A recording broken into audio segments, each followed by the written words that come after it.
I'm at a time in my life where I know there are fewer years to travel than the ones I've already journeyed. That comes with age. It's a humbling thought, but it's also a powerful motivator because I want to live every one of those years firing on all cylinders. I want to be in the best physical and mental health. I want to have purpose and clarity. I want to add value to my family, my clients, and wherever possible, society at large. I want longevity. But so much of this depends on my health. We all know how important it is to have early diagnostics, access to specialists, the right treatment. However, in our current state, it's hard to be bullish. Universal health, the cornerstone of our identity, has glaring cracks in the system that are impossible to ignore. The shortage of family doctors, the limited access to primary care, and the scarcity is being compounded by burnout within the healthcare community, an aging physician workforce, and it's exacerbated by a growing population and increased demand for healthcare services. All of this is leading to longer wait times and reduced access. And access is not just with primary care. We have long wait times for surgery, specialist appointments, and diagnostic tests, all leaving patients in limbo, and our emergency rooms are overcrowded, further highlighting our system's inability to handle growing demand.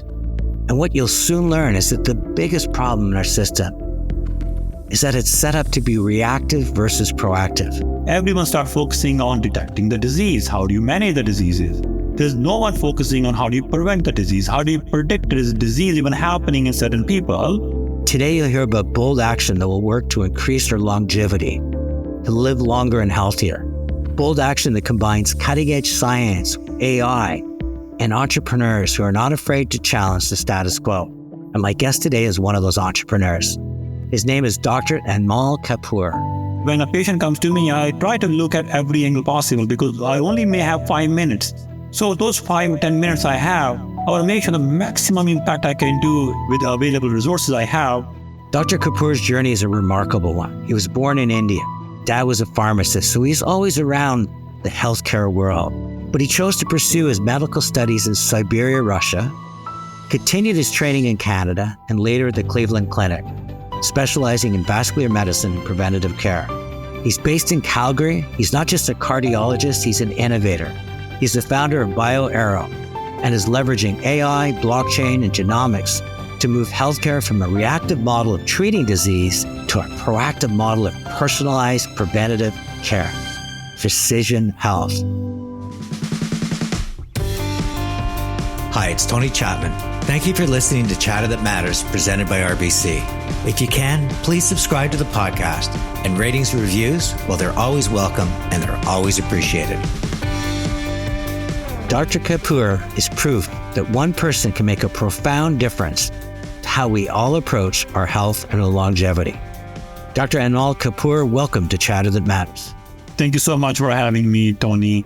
In my opening, I mentioned this wonderful journey around the world, from India to Russia to Canada to the United States and back to Canada. My first question is, what did you learn about yourself on each stage, and how do you think that applies to who you are today? What I learned going backwards, the time leaving India, so it was the first time leaving to a foreign country, not knowing a language, never been on a plane, and just graduated from grade 12. That was the biggest challenge. What I learned from my resilience was, I can do anything. The impossible word doesn't exist in my dictionary. I always think possible. I am possible. I always try to find a solution to the problem I'm facing. And if it's going to help everyone and the masses, especially the people, it's the public interest, somehow my passion doubles up immediately. And I just get excited and I push limit. I want to make sure that people get an access to things which they deserve. I mean, I'm thinking if I had gone to Siberia, not knowing the language, taking medicine, which already is an incredibly difficult subject to comprehend, even in your own mother tongue, was there ever a time you wanted to quit, or did you just have this inside you that said, this is my dream, I'm going to chase it? I was vegetarian. Well, I'll tell you a story. It's a real story. Till the third year of my medical school, I was still vegetarian, and I get sick. The food was limited at that time. There are not many much choices in Siberia around that time. And the doctors told me, and more, either you go back to India, because you can't survive in this environment, or you'll have to change your habits. You'll have to start eating. We understand your cultural, your perhaps other beliefs may be playing the role, but you have to take a call.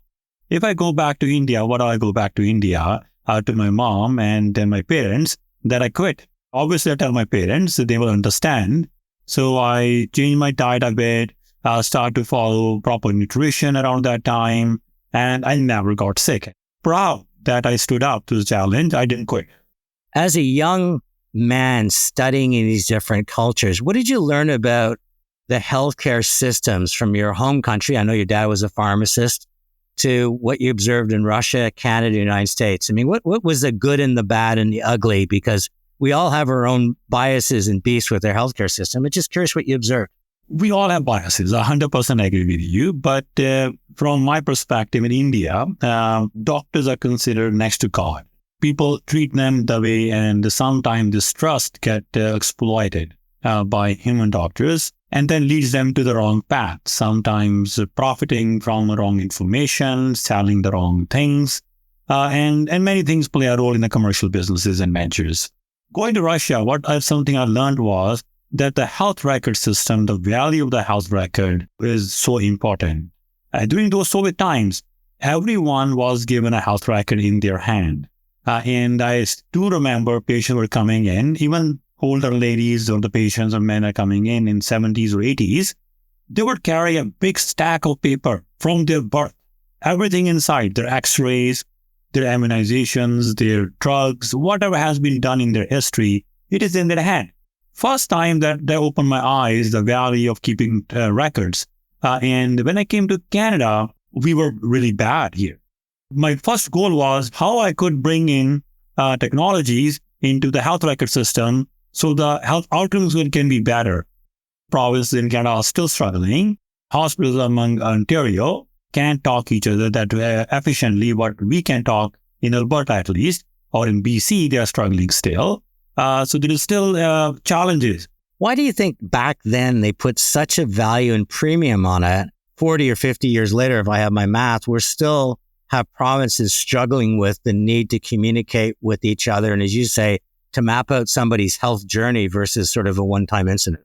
I don't know why. I do believe, I think Soviets, they had a lack of resources. There's a lot of issues happening with the Cold War in those times that forced them to push towards getting all the data and rationing the healthcare services on access. So when you have to decide who should get an X-ray or who should get a blood test, it's perhaps good to know what tests they have done before. So then you can decide the next step. And we see that also happening in Cuba. Cuba does not spend that much money what we spend in Canada, but they're living same amount of life, an average lifespan, that as the Canadians. They have more family doctors. In every street, they have a family doctor. They learned that, look, we cannot access, we have embargo, we can MRI, CTs, unlimited access to genetic testings. Let's start from basics. Let's start tracking things. If you don't track, how do you know what to monitor, what to change? You went to Canada and you went to Alberta because they allowed you to specialize, where at the time, again, the status quo was saying, if you're not minted in Canada, you're not allowed the gauntlet. And you ran that in Alberta, but you also went down to Cleveland. And what I understand from one of the interviews I listened to is you were really starting to understand that this isn't about specialty medicine. In fact, this is the whole human being, and all the dots have to connect. Did my internal medicine residency in Edmonton. I was one of the chief residents there. Then went to do cardiology in Winnipeg. We have a great healthcare system, great learnings from an all college standards perspective. But there's the issues. The issue is that we train people to become a specialist in that one particular organ. You're a specialist in a kidney, forget about the body. You're a cardiologist, forget about the bone density, forget about the mental health, forget about anything that could impact. Just focus on the heart arteries. So I then applied and went to Cleveland Clinic, and I saw that what they were doing in vascular medicine. It was a cardiologist there who were doing the carotid ultrasound. They were doing stenting of the carotid arteries that take blood to the brain. And they will also do peripheral artery ultrasounds. They will also do vein ultrasounds. They will look at the complete vasculature and which is totally alien to Canadian healthcare system as a cardiologist, even as an internal medicine doctor. Still, many provinces would not even let a cardiologist do a vascular ultrasound. I went for training and applied for special permission with the College of Alberta. They approved me to become a vascular medicine specialist because I look at whole human. And when a patient comes to me, I try to look at every angle possible because I only may have 5 minutes. I may never see this patient again. This patient will never be able to see a doctor. We have a shortage of doctors and millions of people don't have an access in Canada. So those 5 or 10 minutes I have, I want to make sure the maximum impact I can do with the available resources I have. I teased my audience at the beginning of the podcast that you are not only this well-renowned, world-renowned doctor, but you mentioned the fact that you love technology, but you're an entrepreneur and you've put the three of them together. And how I tease the audience is you might be on to something that will change what you consistently say about Canadian healthcare, which is we are a disease care system. So first of all, what do you mean by disease care system? Well, disease care system is a system designed to detect a disease, not prevent the disease. We get paid based on the disease usually. So what kind of diagnosis we are bringing to the patient? There's usually never a billing code. Look, I am going to see Tony today, and I saw him to prevent a disease, to help him live longer. When I have to justify, send a bill to the government, I have to say, why did I see Tony? I have to say, look, I saw him for shortness of breath, or I saw him for diabetes, or I saw him for some other disease condition. So then I get paid. That's the reason I have to be justified. Now, everyone starts focusing on detecting the disease. How do you manage the diseases? There's no one focusing on how do you prevent the disease? How do you predict this disease even happening in certain people? So we start medications after we have blockages built in the heart arteries, but we don't put an effort enough in the system or society as a whole to stop developing those blockages, or at least delay those blockages developing. No doctor who's specialized in that area. There's no incentive for a doctor to prevent that blockage happening in the patient earlier. Then we made it complicated by bringing many specialists, and we told them you have to stay in your own lane. Let's make a GP, a family doctor, as a gatekeeper. Let them decide who should be involved, who should not be involved. Now the disease continues to spread. It doesn't stop. And so you've got a plan to change it that you think could be make a profound difference to healthcare in Canada, but it's also your vision and your approach and your technologies being embraced in countries like Saudi Arabia, Singapore, all over the world. So tell us what you plan to do with BioAro and why you feel this could be the kind of game changer that has really changed medicine along the way. If I look at medicine and healthcare, it's been big breakthroughs that have broken the status quo, and you think that you're onto one. I always tell people we are data people, and we may call a doctor, but we come to conclusion about a patient from various things. So today a patient comes to me, I look at a subjective data. Patient tells me I'm having a chest pain or shortness of breath symptoms, a subjective symptom. I cannot evaluate. Now I have to do my physical exam where I'm going to touch this patient and try to come up with some feeling.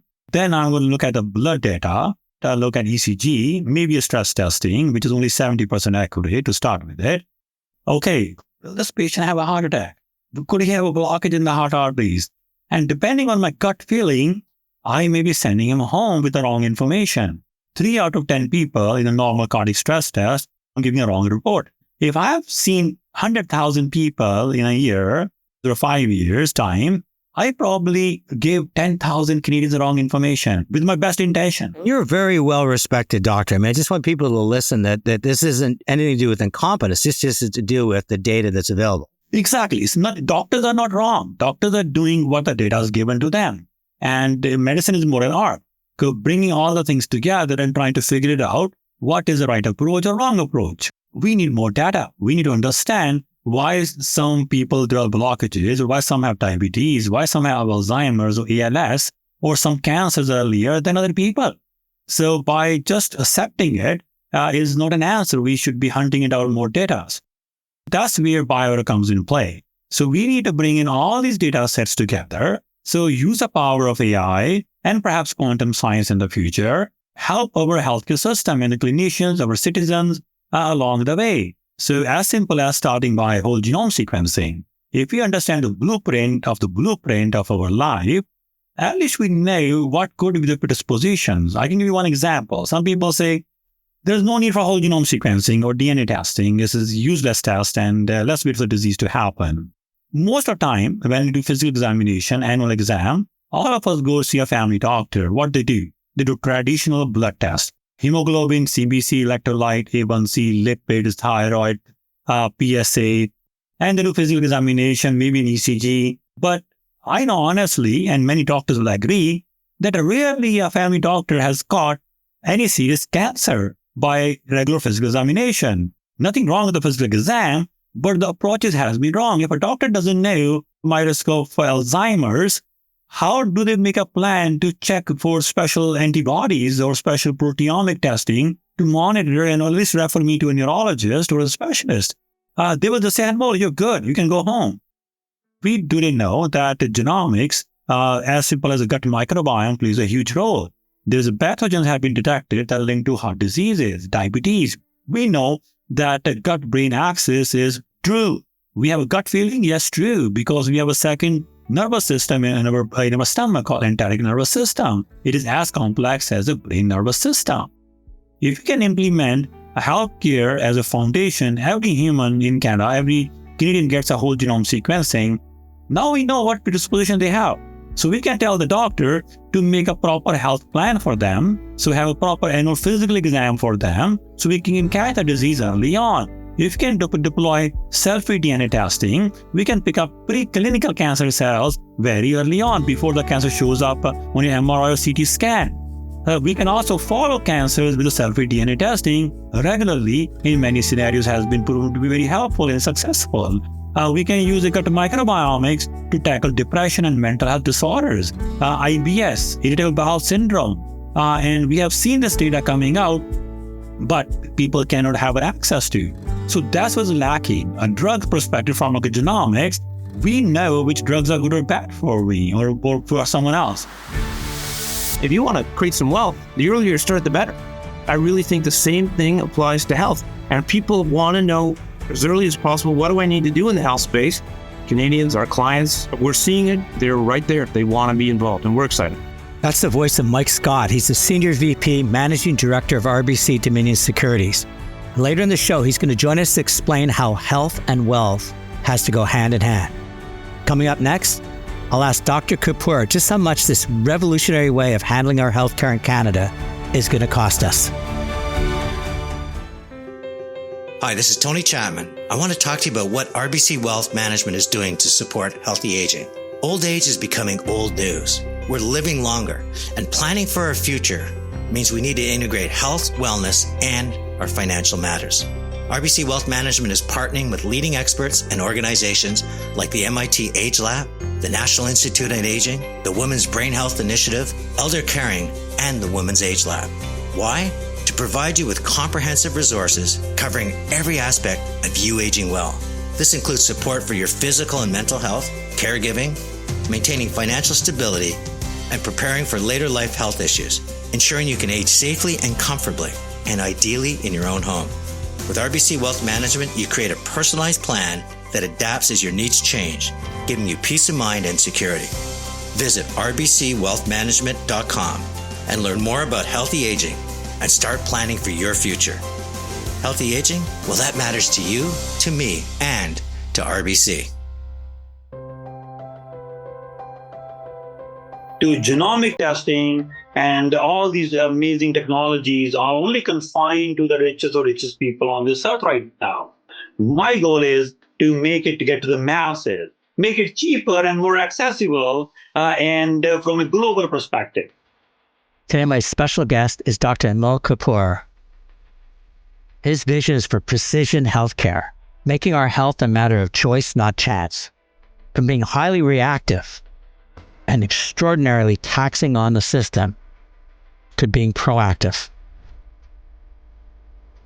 First question is, it sounds really expensive. This sounds like this is going to be, yet again, the people that have money are going to have this ability to chase the fountain of youth, where the average person who's struggling, well, Right now, the cost of the whole genome analysis is less than $100 USD. And if the government of Canada puts a pressure on the manufacturers We can get it less than $70 USD. So a simple blood test when you go for hemoglobin checkup, it costs over $120, $150 already. If you get whole genome sequence, you only have to do one test, lifetime. So it doesn't cost that much money. So you keep the same healthcare system, you keep the same buildings, same doctors, upgrade the knowledge of those doctors, make them empowered. Because I remember studying Harrison internal medicine book, I had a small chapter of genetics. There was no chapter of genomics. The books needs to be rewritten. The foundation has to be genomics of every disorder. Do you think there'll be a time where you're just, once you have this blueprint, AI is constantly looking at your thing, learning more and more? Do you think there'll be a time where the need for a GP will disappear and will be much more technology putting you into where you need to be within the healthcare system? Or do you think the GP's role is going to change? I think every doctor's role will change. A doctor that is not going to be practicing AI or using AI tools will be left behind. And it is going to help the healthcare system. Look at this way. The radiology will be very impacted. It costs around $60 to $70 per chest x-ray to be read by a radiologist. There's no need for that anymore. There you go, savings are right there. And you can do the same thing for MRIs, CT scans. The robotics are coming in play very, very fast. They'll be doing ultrasounds. There's a company in Calgary developing a robotic arm that can do a remote ultrasounds far away, anywhere on this earth. From a GP or cardiology perspective, all will be changed. Literally, there is no need for a cardiologist because all this data can be easily analyzed by AI. Where the role will come play the human factor will be the empathy.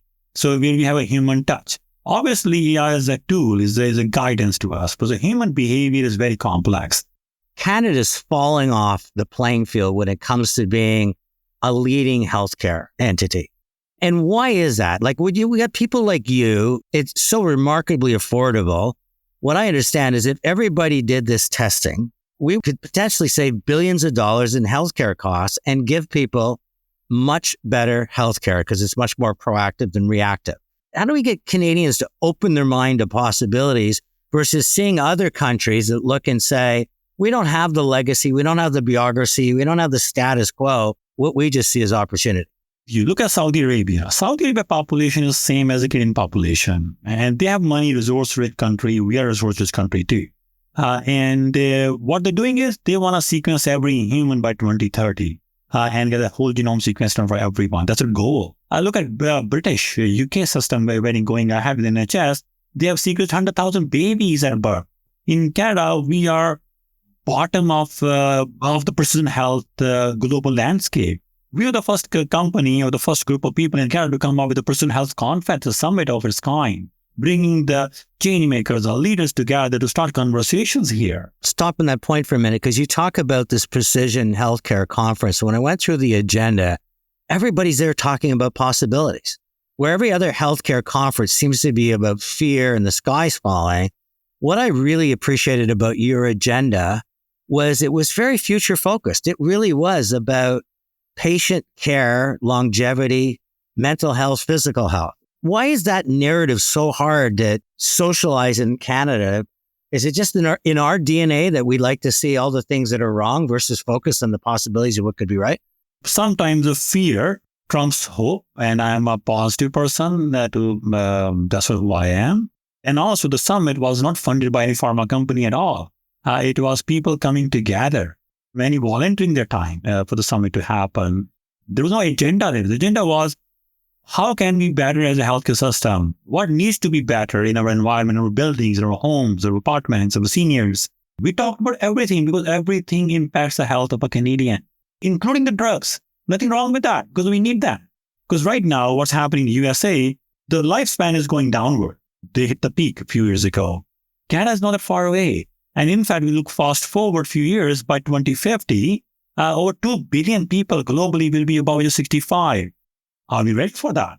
Do we need somebody at the provincial level or the federal level that just says, I really don't care about the status quo. We're going to give you the game ball. Kapoor, you're going to come in here and we want you to make this thing happen. Do you need someone like that, or do you find that that's just too dramatic? Everything is a possibility. It's an experiment. So I guess it's drastic. Look at the healthcare system in Canada. We have a public healthcare system. And it was a brilliant idea. I love that because I hate people to be taking their credit card and nickel and diming. And as me as a doctor, I don't want to be charging them nickel and diming them. I want to provide them the care. Let the system pays for it.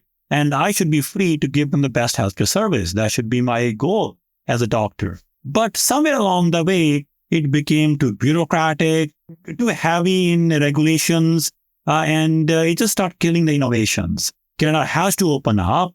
We can't do the same thing. What can we do as Canadians to make sure that individuals like you who have vision, who is not only desirability, but feasibility, affordability, you're connecting the dots, put the patient first. What can we do to make sure you have a fighting chance in Canada so that we don't lose that kind of energy and vision like many other entrepreneurs that get frustrated with bureaucracy and decide to go elsewhere where there's a bigger appetite for change? First of all, inviting me and speaking and asking, that's a first step. And I do believe people should ask the question, like you have shown the leadership. And I want people to take ownership. It's their health. It's not the government's health. Government doesn't care you live or survive.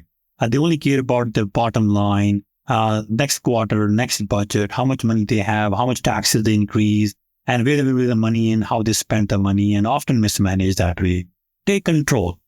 Taking control means get your DNA sequence and also own the data. So many times the provinces, your paid taxpayer money is sending your data outside the country. So where your money is overspent 3 to 5 times the same test would cost in Canada. We are not doing it. Demand your politicians, your leaders, tell them, keep all the testing in Canada. Don't send any samples outside. If you do that, it creates an ecosystem, create jobs. Second step we should do is we start sequencing our DNA, either gut microbiome or epigenetic testing, telomere test, and a bunch of those things. Whatever you think is needed, but take control. Be the CEO of your own health. If you don't take control, no doctor will care about you or a system will care about you. We're all waiting for you to develop a disease. And then we'll come in. We'll give the best healthcare when you are really, really sick. Can, in fact, you make the changes in your life to prevent diabetes, to prevent cancer, even if you get hit with the disease, to give you a better fighting chance? So let's say we eliminate all the cancers. We have a cure.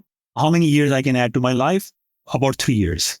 But if I can manage my blood pressure, I can add 5 years.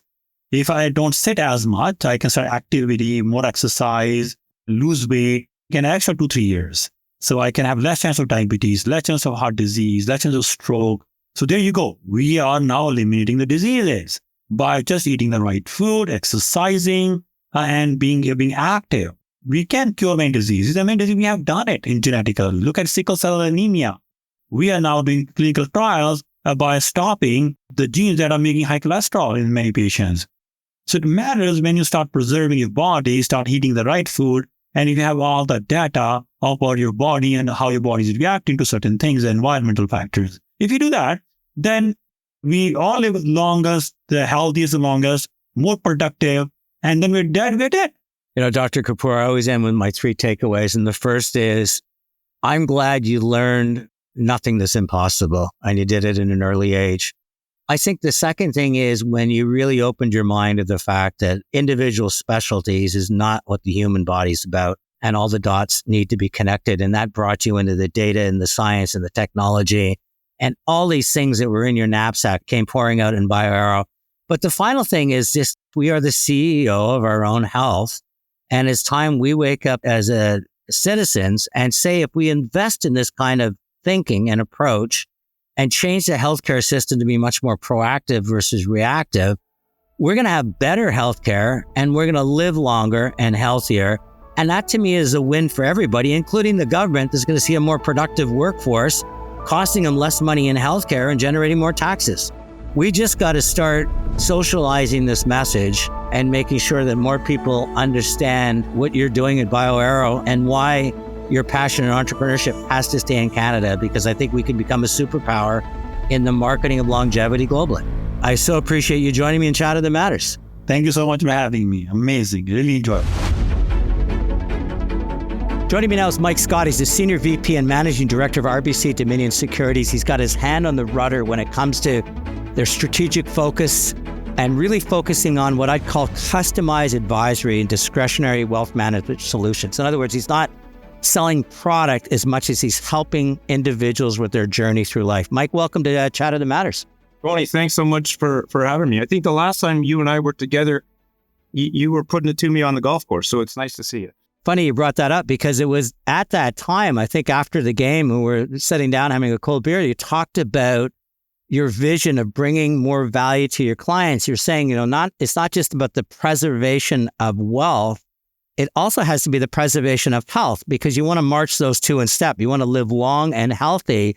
And that you were embarking on this very ambitious program to start bringing some tremendous value added to your clients that had really nothing to do about interest rates and performance and everything to do with longevity. So tell me a little bit about how that came about and why you feel this is such an important move on the chessboard for RBC Wealth.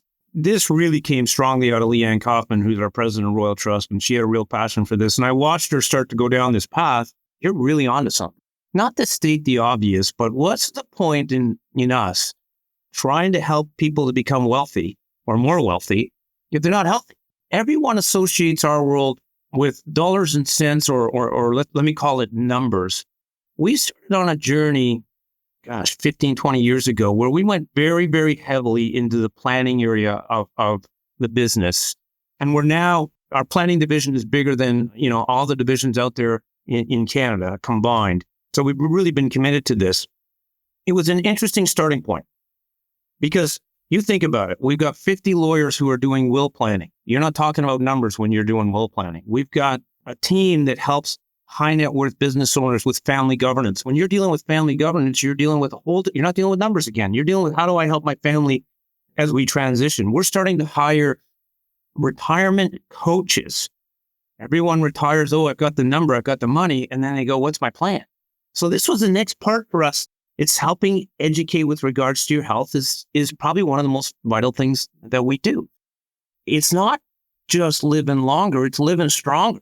You've brought on a suite of organizations and thought leaders. How do you take that relationships you've built with them and translate in the way that your wealth clients are going to say, I get it, I'm excited about it, and I'm willing to do it? Elder Caring, we partnered with them. The Women's Age Lab at Women's College Hospital, the MIT Age Lab, Baycrest, Women's Brain Health Initiative, the National Institute of Aging. The list goes on and on. Well, let's take Cleveland Clinic just for a second. Mike Kessel and that team. That has been so exciting for us. There's a nonprofit academic medical center. And I think our clients really relate to that, to the fact that whatever earnings that entity has goes back into research and goes back into training doctors. What a great thing. But how do we make it happen? Bring this out to clients and bring the knowledge out. And we've had tremendous success and clients are really interested. But I feel like we're just getting started. Our clients go online and look at their portfolios. Great. Well, why don't we put some information on there on Cleveland Clinic or Elder Care or whatever it may be and draw attention to that? And our advisors are thanking us for that because they're saying, okay, I'm on the phone and I'll try and do my best, but I need help. And we've got our Healthy Aging Hub, but it's a long journey. Are you building a moat around this saying you've got to be a RBC Dominion Securities or an RBC Wealth client, or are you going to start making this knowledge available to all Canadians? If you're going to be a thought leader in this space, you're going to touch all Canadians. And we're happy about that. That's great. And if those Canadians then relate it back to us, even better.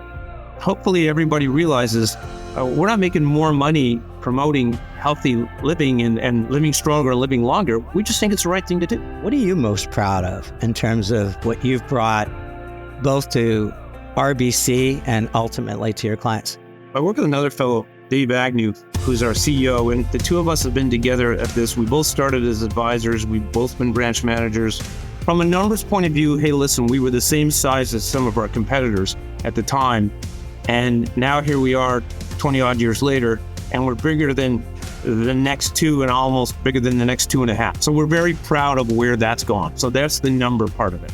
I think the bigger part of that is you got to leave something better than you found it. I don't want to leave it yet because I'm having too much fun, but those numbers and those things only happen because of client experience.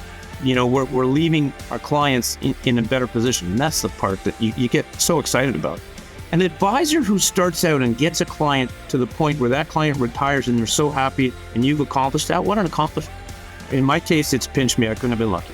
You know, Mike, when I started working with the organization, I always thought of a bank with numbers. And the more time I spend with RBC and RBC Wealth, I realized that the heart of the matter is what roars through. To me, that's a brand that has a higher purpose. And for that and more, I thank you for being on Chat That Matters. Thank you, and Tony, thank you for what you're doing, because you're getting this out to Canadians. We need your help as we go down this journey.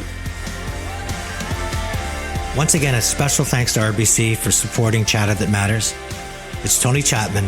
Thanks for listening, and let's chat soon.